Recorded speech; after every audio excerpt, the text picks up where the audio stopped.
Okay, I'm gonna try this out. Check and see if I have any lipstick on my teeth.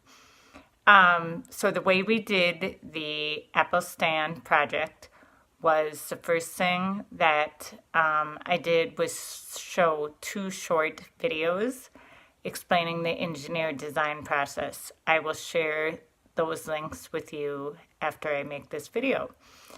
After watching those videos, we talked about the steps in the process, and then I gave the kids a story about how I was an apple farmer and how typically with the apple trees that we just have enough apples for our family. But this year we grew so many apples that we decided that we were going to sell some of them.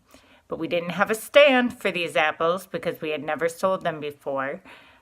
So what I needed were engineers to design an apple stand for me. And then I showed them the apples.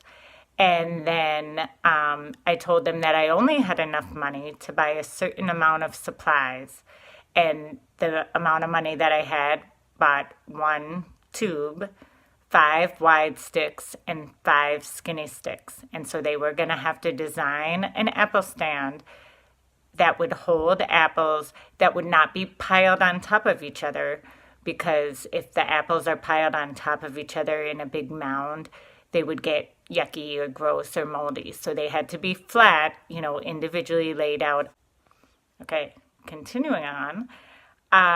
So then what we did was use Seesaw to go through the steps. So first, and we did do a little bit where I talked about if we were real engineers, we would take a lot more time to ask questions and do some research, where we might talk to other people who have built apple stands or find out, as much as we can about apple stands, how much the apples weigh, so on and so forth.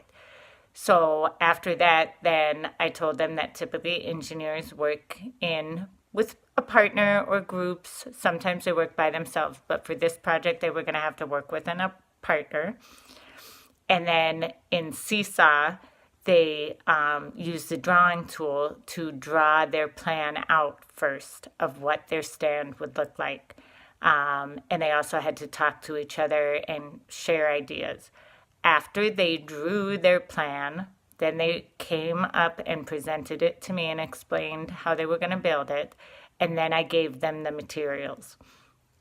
They built their stand. They were supposed to take a picture of it in Seesaw without any apples on it.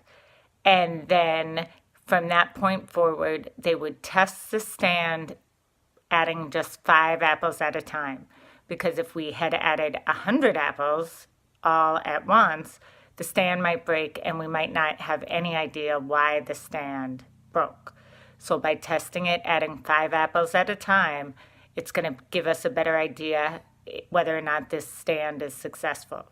So they were supposed to take a picture every time they added 5 apples and then add a label to the picture saying how many apples were on the stand. And so that was the first day of the 55-minute classes.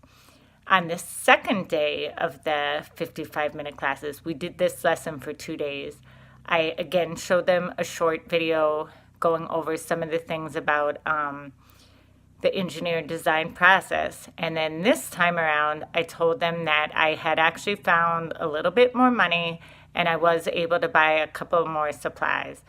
So this time they had 2 tubes, still 5 wide sticks and 5 skinny sticks. And again, they first had to come up with a design, which they drew in Seesaw, and they were able to look at their pictures that they had put in the last week and talk about what worked and what didn't and how they might change it. For some of the classes, I did have to tell them that the stands they had built, their apples were on the ground, and I said I did not want that because I was afraid that with the apple stand being out in my front yard on the road, that apples on the ground might get run over by a car or something like that. So one of the requirements that I then gave to them is that the design had to have all the apples off the ground. And so then they were able to build that. And then The second time too, I ended up also having them pair up with another group and using all those supplies. So they had 4 tubes and a whole bunch more sticks. I didn't have them draw the design out for that, but I wanted them to see how perhaps with more materials, sometimes things work out a little bit better. So that is the very quick version of how it all went. So if you have any questions, you can let me know and we can go from there. But I'll